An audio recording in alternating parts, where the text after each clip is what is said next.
Hey guys, this is Michael Dunlop from Income Diary and Retire21.com. Today I want to talk to you about something really cool. It's how I made $5,000 in my very first month with a brand new blog, which was Income Diary. Now, the concept behind it is really simple and it's something you can all do. So, I started with an idea. People wanted to know how I was doing what I was doing with Retire21. You know, they wanted to know how I got it up, how I was making money, how I was getting traffic and everything. So I listened to them, I provided the solution, and pretty much I monetized it, which is what I'm going to teach you here. First step is really taking action. You need to do something about it. You've got to get the site up. You know, everyone has these ideas, but they just don't act. So the first thing I did was once I got the blog up, I bought a Woo theme from woothemes.com and I uploaded it. I got a programmer, a designer, did a few minor changes, you know, customized it, built it a little, do some work on the branding, and just I worked on a few other pages, which we'll talk about later in this. After that, I built momentum, which is hugely important because, you know, a lot of people don't build momentum. By the way, I should stop for a second and tell you, this was all pretty much, I did everything I needed to do pretty much in 3 or 4 days, so don't think, you know, it was a huge planned launch. So when I built my momentum, I did this in just a few days. So I started my Twitter accounts. I was adding 1,000 people on each one every day. You know, I had one for my own, for my name. I had one for Retire21. I had one for Income Diary. I was just blitzing it. You know, I was adding as many people from the accounts that I knew that I wanted to follow. For example, people in my niche, such as Pro Blogger, John Chow, Shoe Money, anyone like that. I'd go to their followers. I'd follow them, and they followed me back wicked. If they didn't, I unfollowed them, and then I started following more people again. You know, regular tweeting when people came to my profile, they'd see my site, see that I had something coming, and you know, they got excited. I tell them every day, you know, Guinea Nail, I've just interviewed this person, just got this top list, watch out for it. So once I did that, obviously I had to get the content, and I was doing interviews and I was doing top lists. Now my huge suggestion with this one is you interview people who have a following, but they're at the same level as you. So for example, John Chow, I interviewed him. I wouldn't say he's like a huge celebrity, he's sort of on my level, who has a great following, and if I tell him, if I do an interview, he's likely to tweet about it. Actually, I remember at the time I also interviewed someone called Joel Com, and he's got a huge following, and he tweeted it out. You know, that's the huge benefit of tweeting Facebook, because you can get to a huge audience really quickly. So after that, I did some top lists with taskus.com.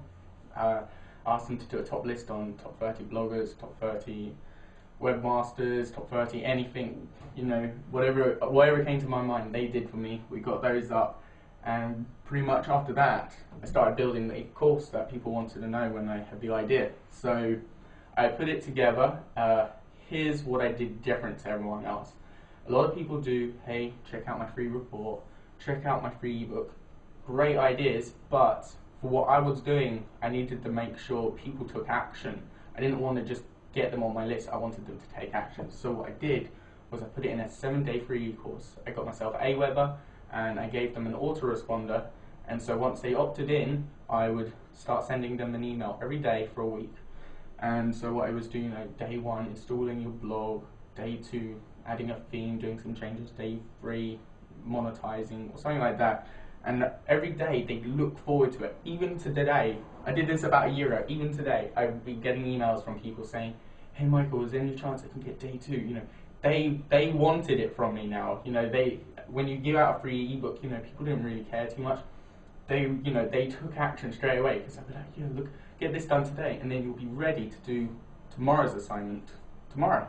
So I think that's the whole reason it was so successful. After that, I obviously needed a comparison page, because when people opted in, you know, I was telling them they needed domain, hosting, and themes, but people did not want to take me, you know, they didn't want to just, you know, presume I was telling the truth, because quite often, you know, marketers just promote something with an affiliate link. It just so happens every sort of company in my industry has an affiliate program, so it didn't matter. What I did was I compared them all. I told them which ones I recommend, but you can see the differences between them all, and so whichever way they went, they bought through me. Now, getting people on the list is one of the most important things. And so what I did was I actually built a separate page. I made a page in WordPress and I called it Creating a Profitable Website or Profitable Blog. And so what I did was I got them to go to that page and opt in before they opted in. The opt-in box was right at the bottom. What I did was at the top, I told them about it. You're going to have to spend some money if you want to make some money. Not much money, about $100. You can buy your domain, it lasts a year, it's like $8. Your hosting, I'll give it to you for 1 cent for the first month. Here's a coupon code, and then get your thing. Just like me, not doing anything I haven't done. So that, I think that's pretty much one of the reasons it works so well, is because I showed them exactly what I'm doing, not like just doing it for the sake of it. I was using a Woothing myself, and I made it look really good, and so that really appealed to the reader. So another huge benefit of having a squeeze page or a separate page on WordPress is people want to recommend your course. If it's good, they'll recommend it.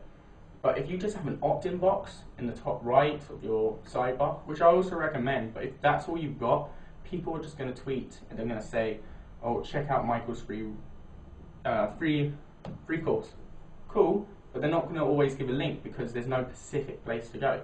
Having a specific URL for people to go to is extremely important. You can market that page now. You can buy advertising.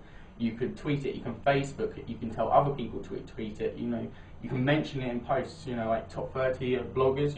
At the top, follow in their footsteps. Check out my free course. Hugely powerful doing that. And then of course, once they've opted in, there's a thank you page saying, "Thank you for joining. Make sure you check your email. Oh, by the way, check these products out." Really beneficial. Then, of course, the no leakage rule.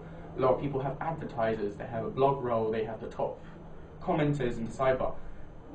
Don't recommend any of that. I have 2 sites, Retire21 and Income Diary. One has it, one doesn't. Income Diary outperforms hugely, and Retire21 has like 3 times the traffic.